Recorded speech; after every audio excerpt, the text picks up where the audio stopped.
Merci Jésus. Merci Jésus. Merci Jésus. Et quelqu'un prenne sa Bible maintenant. C'est le moment qui est réservé pour toi-même. C'est ce moment qui est réservé pour toi. On vient de célébrer notre Dieu. On lui rend toute la gloire. Maintenant, le moment de partager la parole est arrivé. Ce moment, c'est pour toi. C'est pour que tu reçoives. Le Saint-Esprit va t'enseigner. La parole de Dieu est pour nous, pour notre vie. Le Seigneur a dit que celui de la loi ne quitte jamais votre bouche, méditez-le nuit et jour, afin que nous ayons la vie. Afin que nous ayons la vie.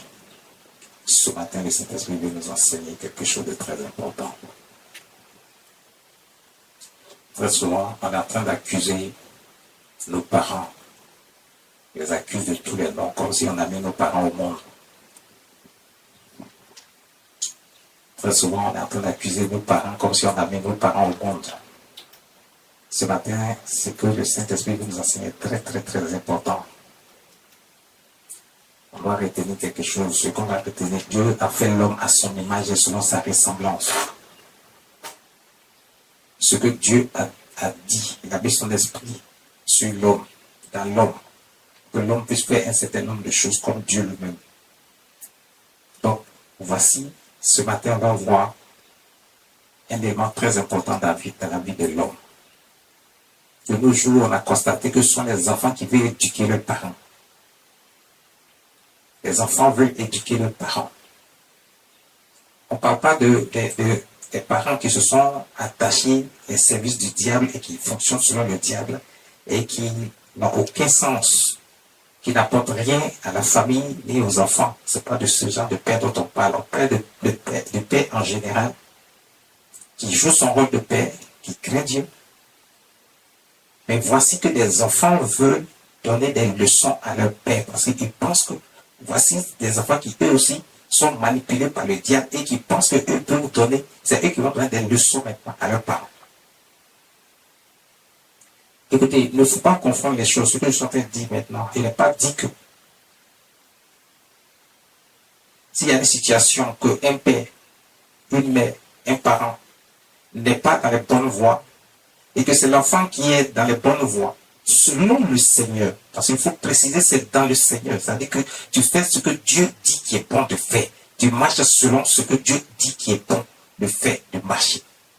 Tu marches dans les voies de Dieu, dans les conditions que Dieu a données, selon le plan de Dieu, comment l'homme doit marcher. Et cet homme-là, quand tu marches dans ces voies-là et que tu fais ce qui est juste devant Dieu, comme Dieu le veut, et que c'est ton parent qui ne marche pas comme Dieu le veut, tu peux donner des leçons à ton parent. Mais dans le Seigneur, tu ne vas pas venir parler à ton père ou à ta mère comme si c'est toi qui l'as mis au monde. Non, ce n'est pas parce qu'on dit que lui, il est hors sujet. Il n'est pas avec Dieu, il est avec le diable, comme beaucoup aiment bien le dire. Et parce qu'il est avec le diable, tu ne vas pas lui parler avec respect. Tu vas vouloir lui parler. Parce que toi, tu es avec Dieu, tu marches avec Dieu. Mais si tu connais réellement Dieu, que tu marches avec Dieu, tu dois savoir que même si tu connais Dieu, tu ne dois pas manquer de respect à ton père ou à ta mère. C'est ce qui est juste. Donc, il y a la manière aussi de parler à son père, même quand on connaît Dieu, qu'on marche avec Dieu. Il y a la manière de parler à son père et à sa mère. Je ne parle pas de vos aînés, je parle du père et de la mère. De vos parents. Il y a la manière de leur parler, même si toi tu es dans les voies de Dieu. Tu dois garder l'obéissance, le respect, mais tout en leur enseignant la bonne voie. Des voies à suivre pour qu'ils ne soient pas à la merci du diable. Ils ne continuent pas de marcher selon les œuvres du diable, mais qu'ils quittent là où ils sont et qu'ils ne glorifient pas le nom de Dieu, mais qu'ils viennent maintenant dans les bonnes voies, sous la protection de Dieu, dans les bonnes grâces de Dieu, qui marchent maintenant selon les voies de Dieu. Tu peux leur parler selon l'enseignement qui est donné, selon la parole de Dieu, ce que Dieu a dit. Comment il faut procéder. Donc, est-ce que souvent on se pose la question, est-ce qu'on a un bon père, on a une bonne mère? De la même manière, l'enfant pense que son père n'est pas bon, sa maman n'est pas bonne. Et puis, ils veulent C'est eux qui pensent qu'ils ont mis leurs parents au monde et puis veulent donner des leçons à leurs parents. C'est de la même manière les gens pensent que Dieu n'est pas bon. Et c'est eux qui veulent donner des leçons à Dieu. Il y a des gens, quand tu leur enseignes la parole de Dieu, quand tu prends la parole de Dieu pour leur donner, c'est eux qui vont venir te dire non, Dieu lui-même là. Il ne considère pas toutes ces choses-là. Voici ce que tu... Non, ce n'est pas comme ça que Dieu fonctionne. Écoute comment Dieu fonctionne, on va te l'enseigner. Ce n'est pas à toi de venir enseigner à un homme de Dieu comment Dieu fonctionne. Lui, Dieu l'a appelé pour t'enseigner. Il connaît des mystères cachés que toi, tu ne connais pas. Derrière la parole de Dieu, derrière les versets qui sont dans la Bible. Lui, il connaît, mais toi, tu ne connais pas. À moins que ce soit quelqu'un qui vient t'enseigner avec le dictionnaire qui a été écrit par les hommes. Sinon, c'est quelqu'un qui vient et qui a l'Esprit de Dieu en lui, qui enseigne selon le Saint-Esprit les mystères cachés qui sont derrière chaque verset biblique. C'est le Saint-Esprit qui l'oriente pour toi. Pour lui dire, voici ce que Dieu veut dire dans ce passage que tu as lu dans la Bible. Mais ce n'est pas à toi de venir enseigner ça à l'homme de Dieu, qui a été mandaté par le Saint-Esprit, par notre Seigneur Jésus. Est-ce que Dieu est-il un bon Père? Voici le thème d'aujourd'hui.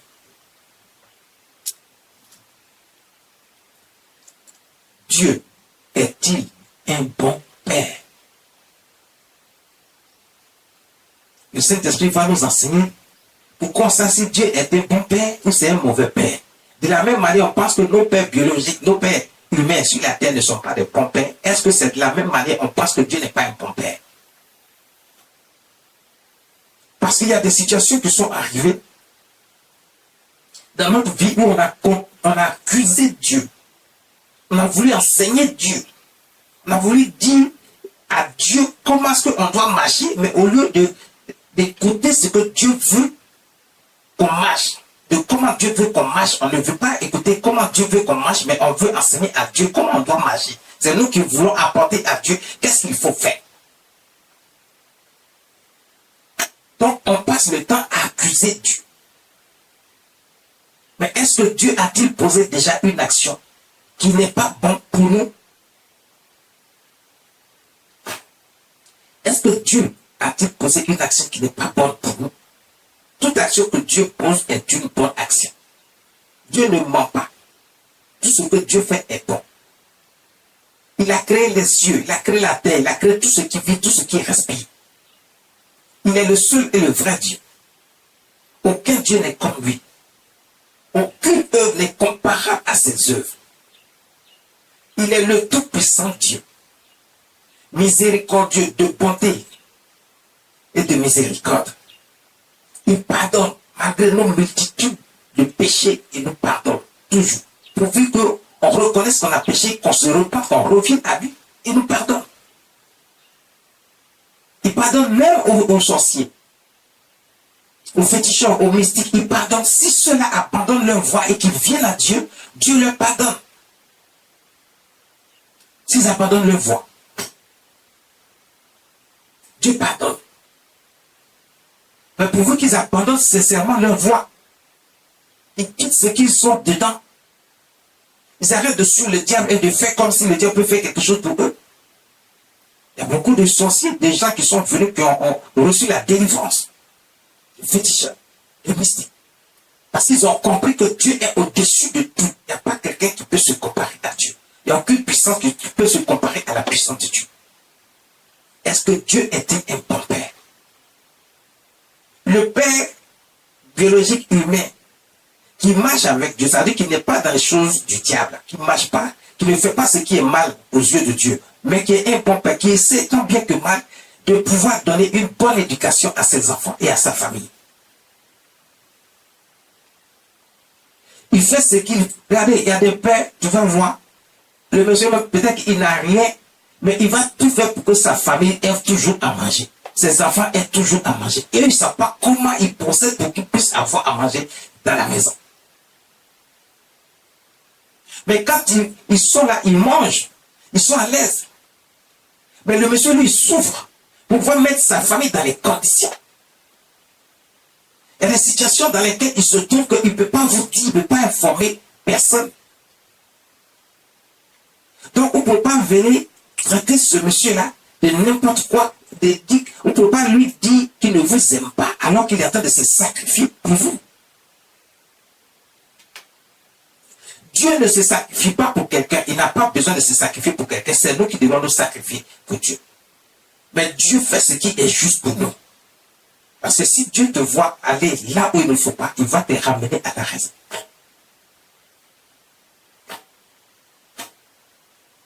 Dieu, lui, n'a pas besoin de se sacrifier pour nous. Mais est-ce qu'il est un bon père? Oui, il est un bon père. Mais on aime accuser Dieu. Pourquoi il a fait ça? Pourquoi il a fait ci? Pourquoi il ne fait pas ça? Pourquoi il ne fait pas ci? C'est toi qui dois dire à Dieu qu'est-ce qu'il doit faire. C'est lui qui nous enseigne les voies à suivre. C'est pour ça qu'il dit que sa parole-là, que celui de la loi ne quitte jamais votre bouche, méditez-le nuit et jour. C'est pour qu'on sache comment marcher. Si on accepte ce qui est écrit dans la parole de Dieu, dans la Bible, de la manière dont le Saint-Esprit nous enseigne, mais pas de la manière dont l'homme enseigne la Bible, mais de la manière dont le Saint-Esprit enseigne la Bible, si on accepte la parole qui est donnée, les mystères qui sont cachés, et que Dieu nous dit, voici comment il faut marcher. Il faut marcher comme Dieu le dit. Si tu marches comme Dieu le dit, tu comprendras que toute action, toute chose qui t'arrive, quelle que soit une bonne ou une mauvaise chose, tu dois savoir que tout vient de Dieu. Mais c'est pour notre bien-être. Mais c'est pour notre bien-être. Si le mauvais t'arrive, c'est parce que Dieu l'a permis. Si le bon arrive, c'est parce que Dieu, il sait maintenant que tu es digne de recevoir ce qui est bien. Il va te donner. J'en prends le livre de Exode chapitre 32, verset 10 à 11.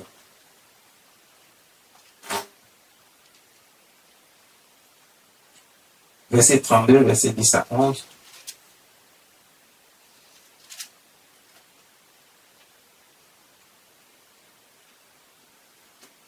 La parole de Dieu nous dit quoi? Exode chapitre 32, à partir du verset 10. Maintenant, laisse-moi, ma colère va s'enflammer contre eux, et je les consumerai, mais je ferai de toi une grande nation. Verset 11. Moïse implora l'Éternel son Dieu, et dit, pourquoi, ô Éternel, ta colère s'enflammerait-elle contre ton peuple, que tu as fait sortir du pays d'Égypte par une grande puissance et par une main forte? Dieu démontre sa puissance à son peuple. On dit qu'il est Dieu. Il a créé les cieux, il a créé la terre, il a créé tout ce qui vit, tout ce qui existe. Tout ce qui existe appartient à Dieu. Il n'y a rien qui appartient à quelqu'un. Le diable ne peut rien inventer ni créer pour te donner. Il ne détient rien. Il n'a rien. Il ne possède rien. Donc tout est à Dieu et tout vient de Dieu. Dieu utilise des grands miracles. Quand vous voyez les miracles, vous aimez les miracles. Vous aimez les grands miracles, les grands prodiges. Dieu fait cette démonstration, pas pour vous faire plaisir, mais pour dire qu'il est Dieu et qu'il est capable de tout, qu'il n'y a rien qui lui est impossible. Mais ce Dieu-là qui nous démontre qu'il n'y a rien qui lui est impossible et qu'il a créé toutes choses. Il a créé tout ce qui existe et qui a fait sortir son peuple. C'est-à-dire que lorsque son peuple était dans les problèmes, dans les difficultés, ce Dieu-là n'a pas abandonné son peuple. C'est comme ça que le Père qui est à la maison, il n'abandonne pas sa famille quand il voit sa famille dans la souffrance. Parce que lui-même, il n'a pas. Mais il va tout faire, mais sa famille ne sait pas comment lui il a procédé pour les emmener à être dans le bonheur et dans la joie. Pour qu'ils puissent être contentés et qu'ils puissent se nourrir et soient dans la paix. Mais Dieu, lui, il n'est pas un homme. Dieu voit son peuple qu'il a créé et il voit son peuple dans la souffrance. Voici l'ennemi qui est en train de faire souffrir son peuple. C'est comme ça que dans ta vie, il y a des situations qui arrivent, tu ne comprends pas d'où c'est venu, comment c'est venu. Il y en a qui sont venus parce que, par la volonté des gens qui n'aiment pas ta tête, qui ne veulent pas te voir ici, qui ne veulent pas que ils veulent te voir souffrir, ils veulent te voir dans la misère, dans la pauvreté, pour que tu sois dénigré, méprisé. Mais par contre, il y a des situations qui sont arrivées par ta propre faute parce que tu n'as pas compris ce que Dieu veut pour toi. Et tu as marché avec les gens qui sont dans le monde, qui marchent selon les œuvres du diable.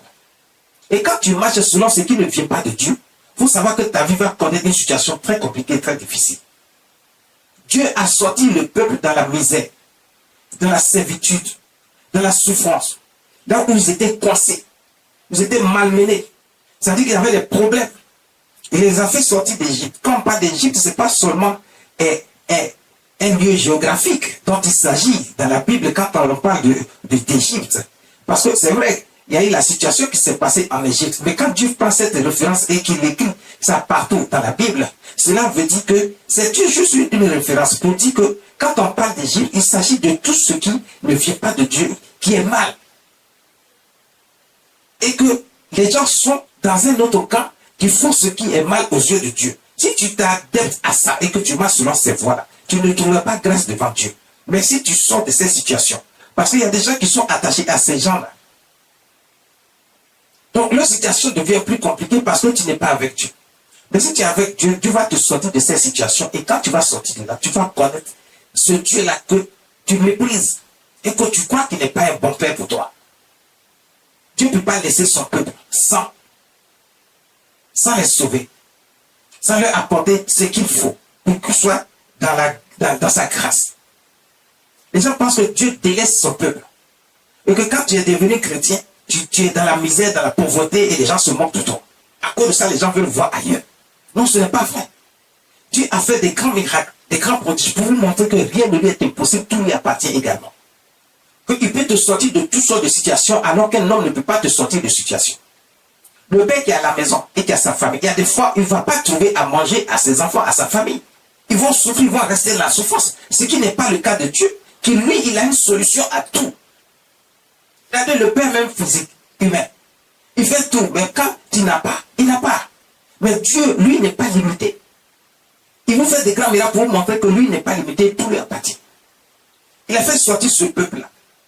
Il a nourri à partir du ciel. Il a fait descendre de la mer et des cailles. Donc il a donné de la viande et de la nourriture à manger. À partir du ciel. Descendu du ciel, des cieux. Mais voici ce peuple que Dieu vint sur lui. L'armée de Pharaon n'a pas pu les tuer. Donc Dieu fait en sorte que toi tu sois protégé et sécurisé. L'ennemi ne peut pas t'atteindre. Il ne peut pas faire quelque chose contre toi. Même quand l'ennemi décide de prendre ta vie, Dieu récupère ta vie pour te la donner. Parce que l'ennemi ne peut rien contre Dieu. Dieu est au-dessus de tout. Mais voici que l'homme ne pense que Dieu n'est pas bon parce que quand il arrive à une situation où il est un peu confronté à une difficulté, il pense que Dieu l'a oublié, Dieu l'a abandonné. Mais c'est nous qui abandonnons Dieu. Ce n'est pas Dieu qui nous abandonne. Donc Dieu, est-ce qu'il est un bon père ou pas? Dieu est un bon père. Parce que malgré nos problèmes, malgré nos péchés, malgré qu'on fait des choses qui ne glorifient pas le nom de Dieu, il est toujours prêt à nous recueillir vers lui. Mais ce sont nos actions qui amènent Dieu à la colère. Quand Dieu est fâché, il y a des situations que tu as fait, que toi tu penses que tu t'es caché pour faire, mais tu as mis Dieu en colère comme ça. Et tu ne sais pas que Dieu est en colère contre toi. Et pour toi, tu as fait ce qui est juste parce que tu vois autour de toi, tu penses que les gens font, donc toi aussi tu fais. Tu te dis que le monde fait, tout le monde fait, toi aussi tu veux faire. Mais quand toi aussi tu veux faire, tu es en train d'offenser Dieu, toi qui as dit que tu as choisi le camp de Dieu.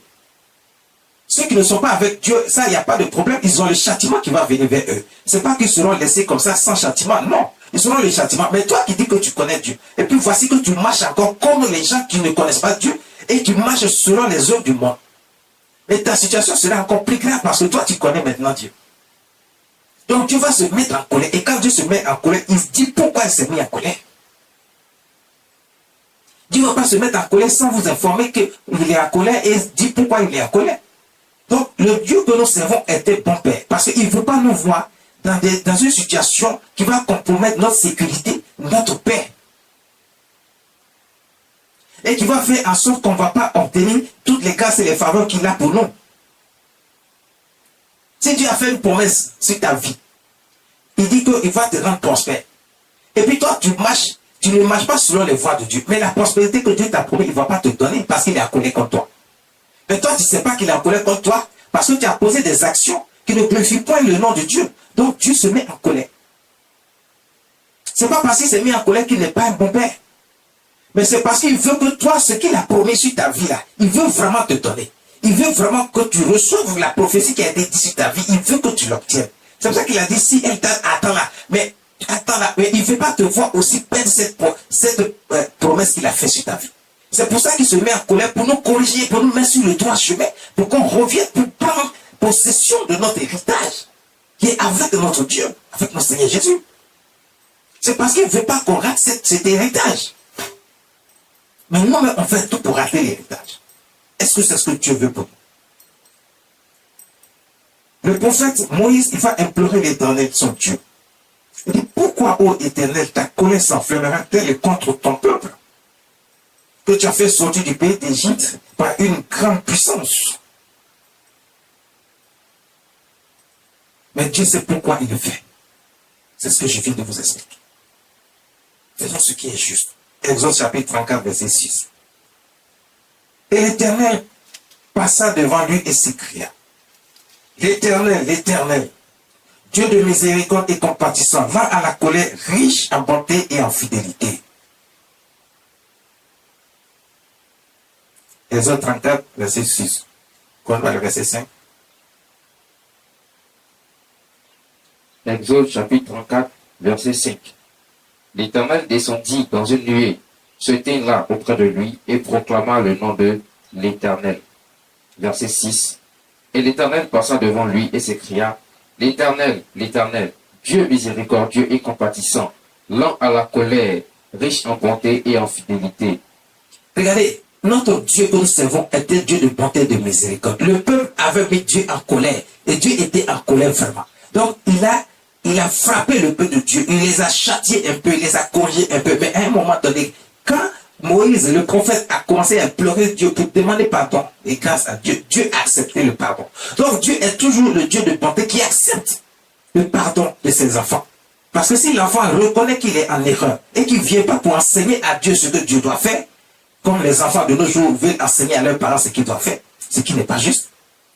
Et s'ils reconnaissent qu'ils sont dans l'erreur et qu'ils reviennent à leurs parents et qu'ils demandent pardon, il n'y a pas de raison que le parent il ne pardonne pas et que maintenant il ne fasse pas ce qui est juste pour l'enfant, pour qu'il soit dans le droit chemin et qu'il soit béni. Dieu a écouté la voix de son peuple par son serviteur le prophète Moïse. Il est venu pour dire à son peuple, repends, l'Éternel, l'Éternel, Dieu miséricordieux et compatissant, lent à la colère, riche en bonté et en fidélité. Il est en train de lui dire à son peuple, lui, il ne se fâche pas comme ça. Dieu ne se met pas en colère à tout bout de champ, comme les uns et les autres le pensent. C'est pour ça qu'il y a des situations qui arrivent où, vous voyez, les gens, ils sont là, ils n'ont pas encore reçu le châtiment qu'il faut, sont des sorciers, des féticheurs, des marabouts, des mystiques, ils font des choses, ils font la méchanceté, ils sont dans le mal, et puis les gens regardent et disent, mais si Dieu laisse tout cela, pourquoi nous on doit venir à Dieu alors qu'il y a des gens même qui ne sont pas avec Dieu, mais qui sont dans une... Non, Dieu ne les laisse pas. Il n'y a pas quelqu'un qui est dans le mal et qui reste impuni, ça n'existe pas. Mais Dieu est lent à la colère, mais riche en bonté. Il veut que tout le monde soit sauvé. Donc vous voyez, c'est un bon Père. Le Dieu que nous servons est un bon Père. C'est lui le Père, c'est lui qui nous a créé, qui a créé l'homme à son image, selon sa ressemblance. Donc c'est notre Père à nous tous, que ce soit chrétien ou pas. Donc c'est un bon Père. Mais il veut que tout le monde soit sauvé, même l'enfant qui est égaré, qui ne réfléchit plus, qui fait ce qui est mal aux yeux de Dieu. Dieu veut que cet enfant-là aussi soit sauvé. C'est pour ça qu'il est lent à la colère. Mais il dit, je suis riche en bonté. Donc ça dit qu'il est en train de donner encore une autre opportunité à chacun d'entre nous, de pouvoir nous ressaisir, de ne pas marcher selon les œuvres du diable, de ne pas marcher selon les œuvres de ce monde, mais de marcher selon la voie de Dieu, selon ce que Dieu nous enseigne de marcher, ses commandements, ses ordonnances, de faire ce qui est juste et droit. Pour gagner les grâces de Dieu, pour gagner la faveur de Dieu, pour toucher le cœur de Dieu, pour qu'il soit avec nous. Il dit, il est lent à la colère, mais riche en bonté et en fidélité. Dieu est fidèle. Lui, il ne cherche pas, parce que nous lui appartenons.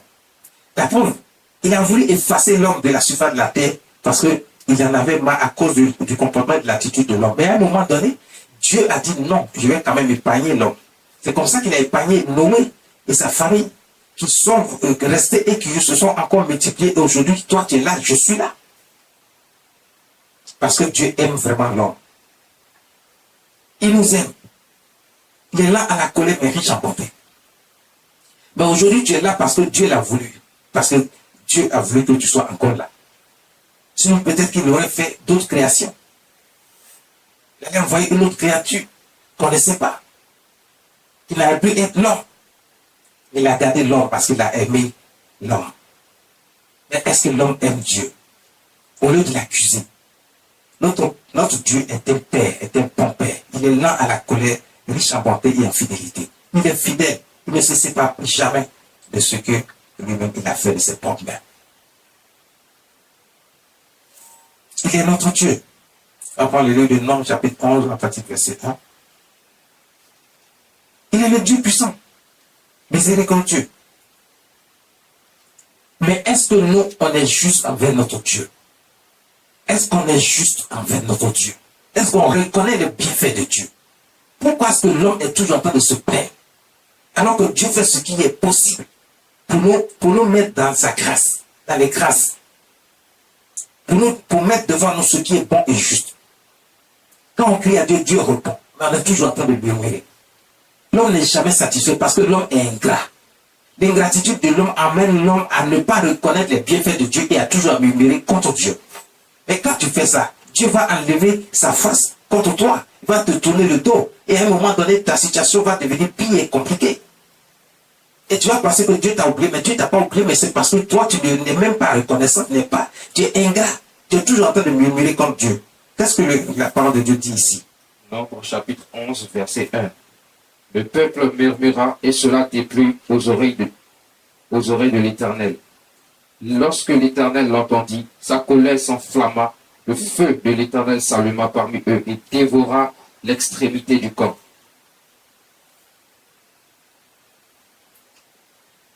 Quand tu murmures contre Dieu, Dieu va se mettre en colère. Il faut t'attendre à sa colère. Ne t'attends pas à ce que tu es en train de murmurer contre Dieu et puis lui il va dire non, comme lui là, je n'ai pas encore fait quelque chose. Qui a dit que Dieu n'a pas fait quelque chose pour toi? Et le souffle de vie qu'il t'a donné. Dieu a déjà fait quelque chose en renouvelant déjà le souffle de vie en toi. Et toi, tu es là, tu vis et tu dis que Dieu n'a rien fait pour toi. Sois d'abord reconnaissant envers Dieu pour ce qu'il fait pour toi. Ne sois pas ingrat. Alors sinon, tu commences à murmurer contre Dieu, la colère de Dieu va s'enflammer contre toi. C'est comme ça que certains d'entre nous, nous avons posé des actions qui ont fait que la colère de Dieu s'est enflammée contre nous au point où notre situation est devenue pire au lieu de s'arranger. Et on pense que Dieu nous a oubliés. Dieu nous a pas oubliés, c'est nous qui avons amené Dieu à tourner son dos contre nous. Donc chapitre 14, verset 18. C'est nous qui avons amené Dieu à tourner sa face contre nous. Et quand Dieu tourne sa face, il t'envoie un châtiment qui va te ramener à la raison pour que tu comprennes. Mais malgré les murmures, malgré les situations que nous présentons qui ne glorifient pas le nom de Dieu, malgré qu'on fait tout pour mettre Dieu en colère, la parole de Dieu dit que Dieu est toujours là à la colère et riche en bonté. Nombre chapitre 14, verset 18. L'Éternel est lent à la colère et riche en bonté. Il pardonne l'iniquité et la rébellion. Mais Dieu pardonne l'iniquité et la rébellion. Parce que l'homme aime se rebeller contre Dieu, comme si c'est lui qui a créé Dieu. Comme si c'est lui qui a fait venir Dieu.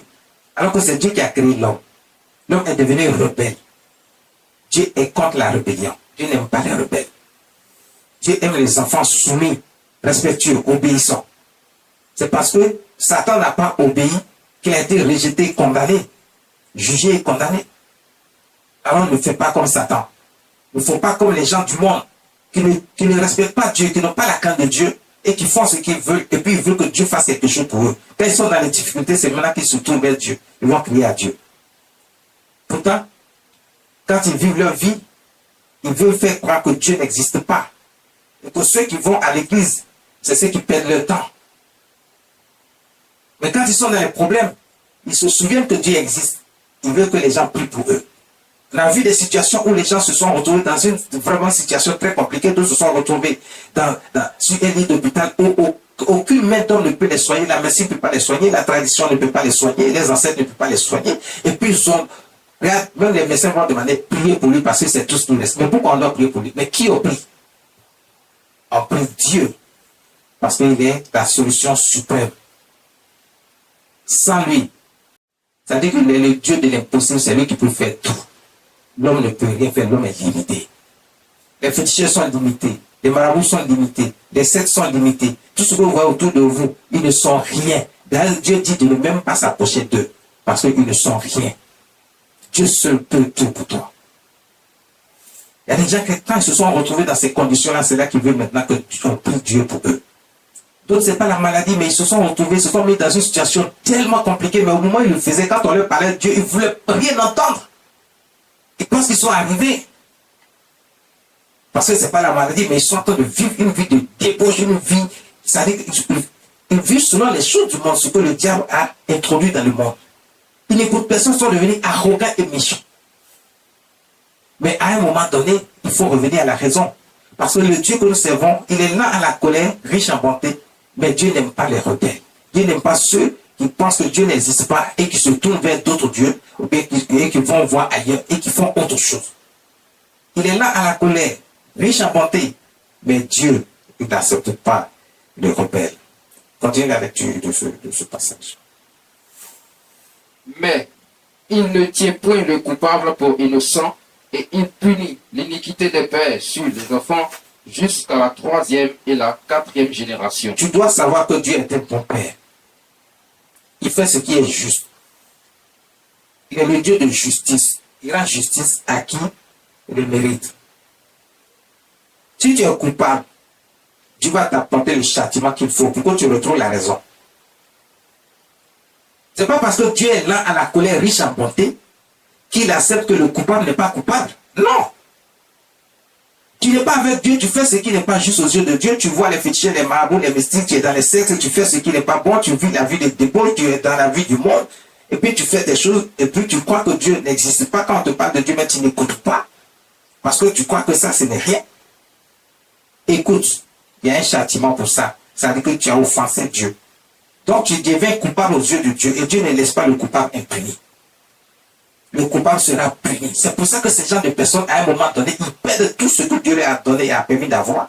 Et puis ils pensent qu'ils sont arrivés, ils ne respectent plus personne. Ils méprisent les gens. Dieu leur arrache tout. Au point où ils se retrouvent à zéro avec rien. C'est en ce moment-là qu'ils se souviennent de Dieu. Mais Dieu dit, il punit l'iniquité. Parce que le coupable, il ne tient pas le coupable pour innocent. Quand tu es coupable, tu n'es pas innocent. Dieu ne va pas dire que tu es innocent parce qu'il est là à la colère, riche en bonté. Donc toi, tu parais que tu as fait ce qui n'est pas juste. Dieu va dire que toi, tu es innocent. Donc il laisse tomber. Non, Dieu ne laisse pas tomber. Il dit, il ne laisse pas le coupable impuni. Parce que le coupable n'est point innocent aux yeux de Dieu.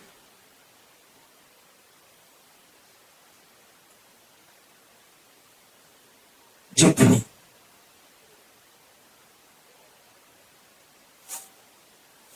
Dieu punit.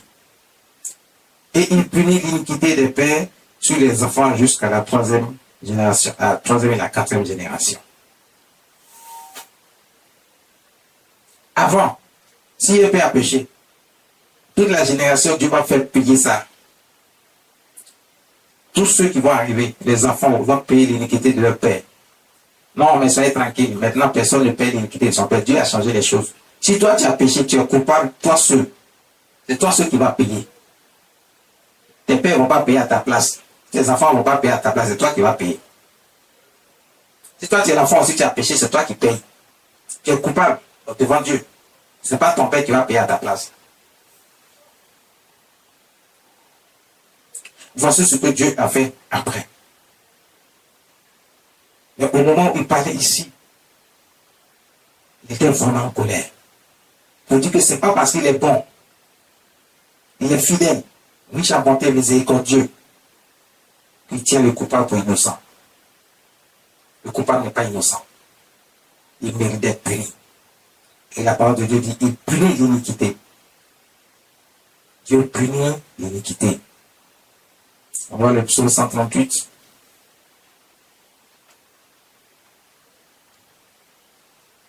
Le psaume 138, verset 8. L'Éternel agira en ma faveur.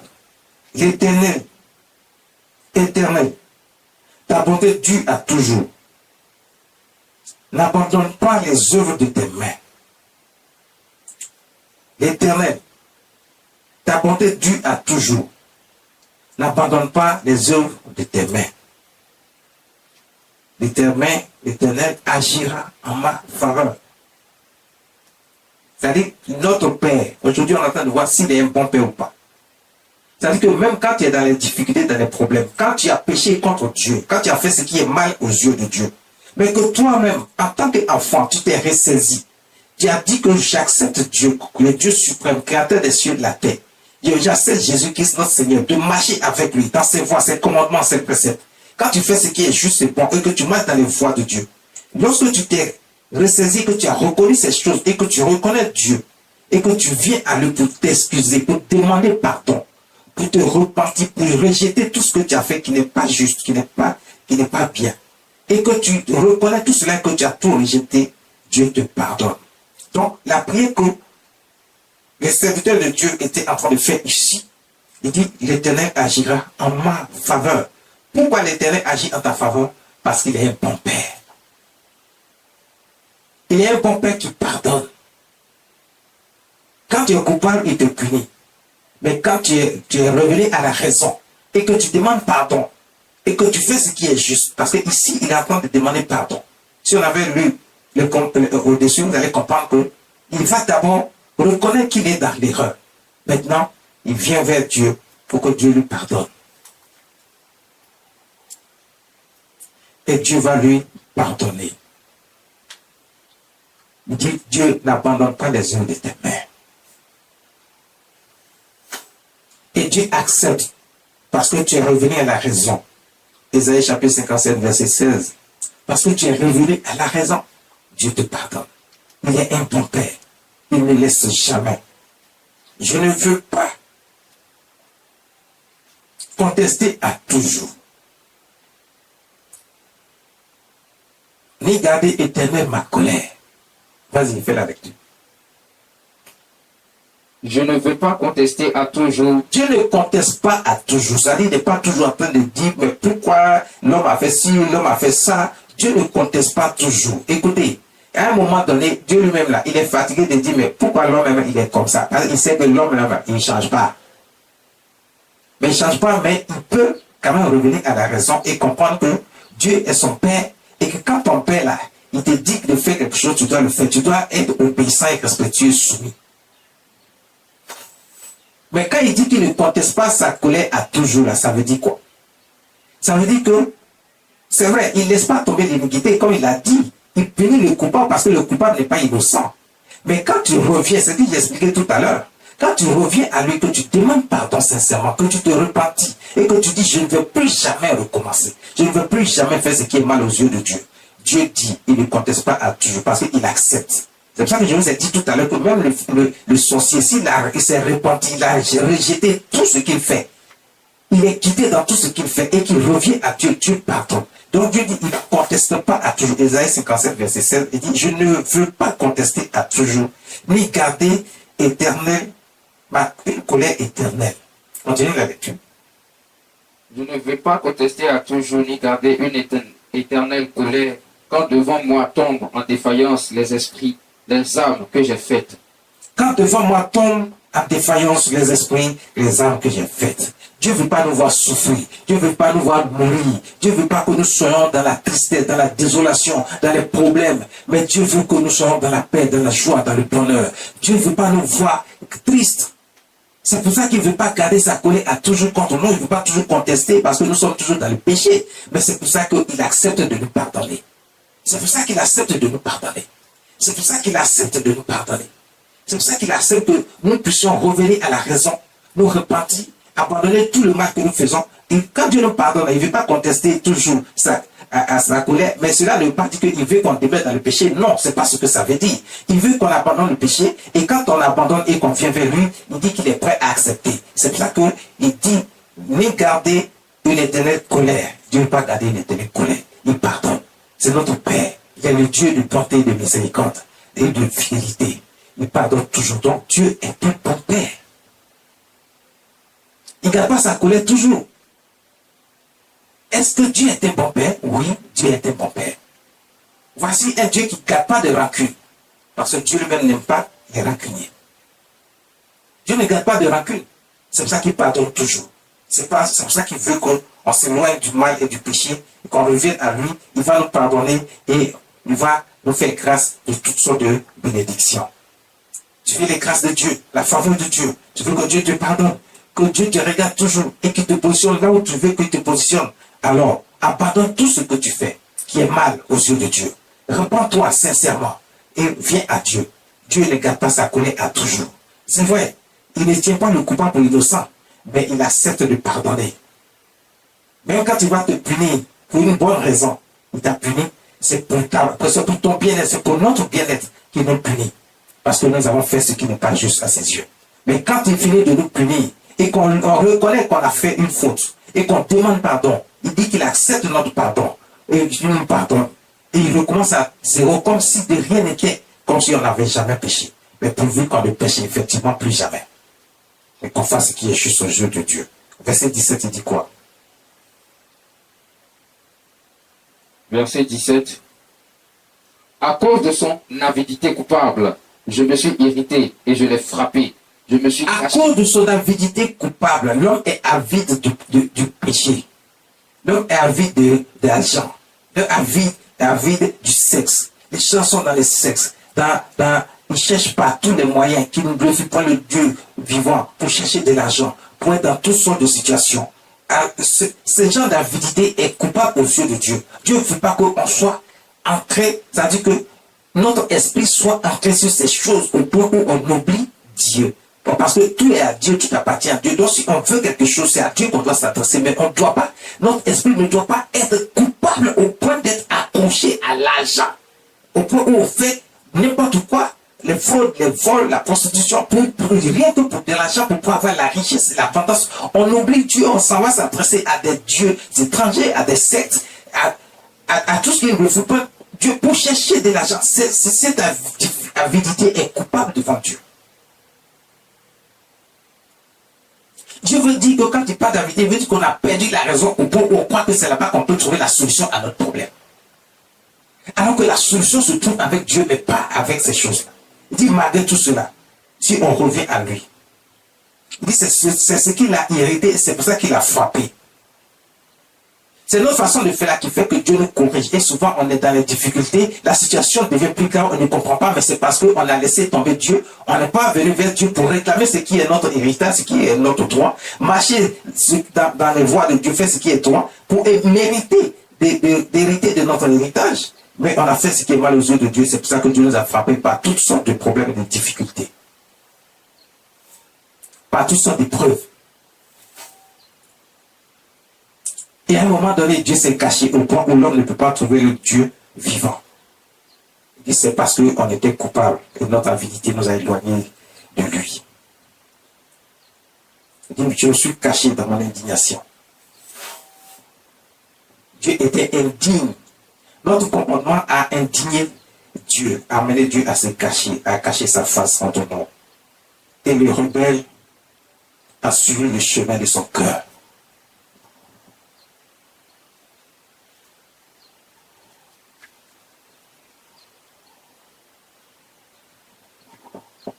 Le rebelle a suivi le chemin de son cœur. Dieu n'aime pas qu'on suive le chemin de notre cœur, mais qu'on suive son chemin à lui, ses voies à lui. Et tout ce dont on a besoin, il nous les donne. Verset 18, il dit quoi? Verset 18. Verset 18. J'ai vu ses voies, et je le guérirai. Je lui servirai de guide, et je le consolerai, lui et ceux qui pleurent avec lui.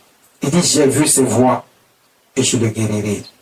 Quand Dieu dit j'ai vu ses voies, ça veut dire qu'il vient de constater que tu as retrouvé la raison. Nous avons retrouvé la raison, j'ai retrouvé la raison. Et je suis revenu à Dieu et je lui ai demandé pardon. Je me suis repenti. J'ai dit que Seigneur, je ne veux plus faire ce qui est mal à tes yeux. Maintenant, je te reconnais comme le Dieu suprême, créateur de toutes choses, qui détient tout. Et c'est toi le Dieu de l'impossible. Je sais que tu peux tout. Alors maintenant, je marche avec toi. Je fais ce qui est juste. Je te mets au commencement et à la fin de toutes choses dans ma vie. Tu es au centre de toutes choses dans ma vie.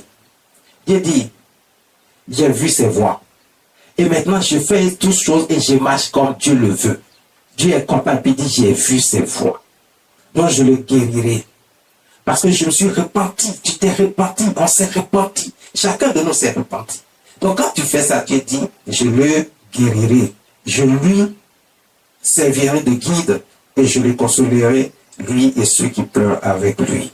Sache que Dieu, il est le Dieu de bonté, il a toujours ses bras ouverts pour nous accueillir, pour nous recevoir. Il dit, si vous revenez à moi, je reviendrai à vous. En sachant que Dieu est toujours prêt pour nous. C'est nous qui nous éloignons de Dieu. Sinon, lui, il est là. Dans tout ce qu'on veut, Dieu nous l'apportera. Et le verset 19 dit quoi? Verset 19. Je mettrai la louange sur les lèvres. Paix, paix à celui qui est loin et à celui qui est près. Dieu dit, je mettrai la louange sur les lèvres. Ça veut dire qu'il ferait en sorte que nous soyons dans la joie et que nous puissions chaque jour chanter les louanges de Dieu. Paix à celui qui est loin et paix à celui qui est près, dit l'Éternel. Je les guérirai. Dieu nous accorde la paix. Je vous ai toujours dit, quand Dieu dit paix, ça veut dire qu'il y a la protection, il y a la sécurité, il y a la richesse, il y a l'abondance, il y a le mariage, l'enfantement, toi qui n'enfantes pas. C'est ça la paix dont Dieu nous donne. Parce que quand tu as toutes ces choses-là, tu es dans la paix, tu es dans la tranquillité, ton esprit n'est pas troublé. Tu es dans la joie, tu es dans le bonheur. Donc quand Dieu parle de paix, c'est de ça qu'il s'agit. Tes ennemis aussi ne te retournent toi. Il les éloigne de toi. Le verset 20. Verset 20. Mais les méchants sont comme la mer agitée qui ne peut se calmer et dont les eaux soulèvent la vase et le limon. Le Dieu que nous servons est le Dieu véritable et c'est un bon Père. Le Dieu que nous servons est le Dieu véritable et c'est un bon Père. Voyez, quand l'enfant reconnaît ses fautes et qu'il revient, il nous pardonne. Mais celui qui demeure dans ses voies de méchant, celui qui demeure dans le mal, Dieu dit ici au verset 20, il dit, mais le méchant, vas-y. Mais les méchants sont comme la mer agitée qui ne peut se calmer et dont les eaux soulèvent la vase et le limon. Les méchants sont comme la mer agitée. Vous qui croyez que Dieu ne punit pas les méchants, Dieu punit les méchants. Ne soyez pas méchants, ne soyez pas dans le mal, ne soyez pas dans ce qui est mauvais, mais soyez dans les voies de Dieu, faites ce qui est juste et droit. Vous avez vu que Dieu a dit ici. Le verset 19 dit, je mettrai la loi sur les lèvres. Paix, paix à celui qui est loin et à celui qui est près, dit l'Éternel. Il dit, je les guérirai. Dieu guérit ses enfants toujours. Dieu vous ramène à la raison. Dieu fait en sorte que vous soyez dans la paix, dans la joie, dans le bonheur. Dieu n'abandonne pas ceux qui sont avec lui, qui s'acceptent de marcher dans ses voies et de faire ce qui est juste à ses yeux. Il dit, le méchant, lui, il sera comme la mer troublée. Wow. Le méchant sera comme la mer agitée, qui ne peut se calmer. Dieu va les faire souffrir de sorte. C'est-à-dire qu'il peut tout de suite leur ôter la vie, comme il l'a fait pour certains. Mais il peut aussi les mettre dans une situation où ils vont connaître la souffrance à tel point qu'ils ne vont pas reconnaître que c'est le même Dieu qui méprise là, qui est en train de les faire souffrir. C'est là qu'ils vont se rendre compte qu'ils ont eu tort de s'éloigner de Dieu, d'être dans le mal. Celui qui est le méchant, il ne reste pas impuni. Et Dieu l'a dit dans sa parole. Il dit ça comme la mer agitée qui ne peut se calmer. Et dont les eaux soulèvent le vase et le limon. Le verset 21 dit, il n'y a point de paix pour les méchants, dit mon Dieu. Il n'y a point de paix pour les méchants. Notre Dieu est un bon Dieu. Notre Dieu est un bon Père. Il rend justice à celui qui le mérite. Mais le rebelle reçoit le châtiment qu'il mérite également. Le méchant aussi reçoit sa part. Est-ce qu'il est un bon père lorsqu'il est dans la maison? Il y a des enfants, et une partie de ces enfants qui sont bien, ils reçoivent la récompense qu'il faut. Mais ceux qui ne sont pas bien, le père aussi, il leur apporte le châtiment dont ils ont besoin pour les ramener à la raison. Donc avant que Dieu n'enlève la vie dans le méchant, Dieu va d'abord l'amener à souffrir. C'est ça la main agitée. Dieu va les emmener à souffrir dans les problèmes, dans les difficultés. Si tu es avec Dieu, tu reçois ce qu'il faut, tu reçois la paix. La paix, c'est tout ce que je vous ai enseigné et qui apporte le bonheur. Mais le méchant ne restera pas impuni. Ce matin, Dieu veut nous enseigner que Dieu est un bon Père. Pour tous ceux qui pensent qu'on continue à penser jusqu'à ce jour que Dieu n'est pas un bon père. Dieu est un bon père. Ce qu'il arrive à chacun d'entre nous, c'est nous qui l'avons mérité, mais ce n'est pas notre Dieu. Lui, il nous emmène à suivre les voies qu'il faut, à quitter les mauvaises voies et à faire ce qui est juste devant sa face. Et quand nous faisons ce qui est juste devant Dieu, Dieu nous accorde sa grâce et sa faveur. Il nous donne toutes sortes de bénédictions. Il apporte la paix dans notre vie. Et nous sommes des enfants heureux, bénis dans le bonheur, dans la joie. Et le méchant, lui, il restera. Il sera toujours châtié. Il sera dans la souffrance, dans la misère. Il sera dans une situation difficile où il ne peut pas sortir de là par ses propres forces. Il recevra les châtiments qu'il faut. Dieu est un bon Père. Nous rendons gloire à notre Dieu.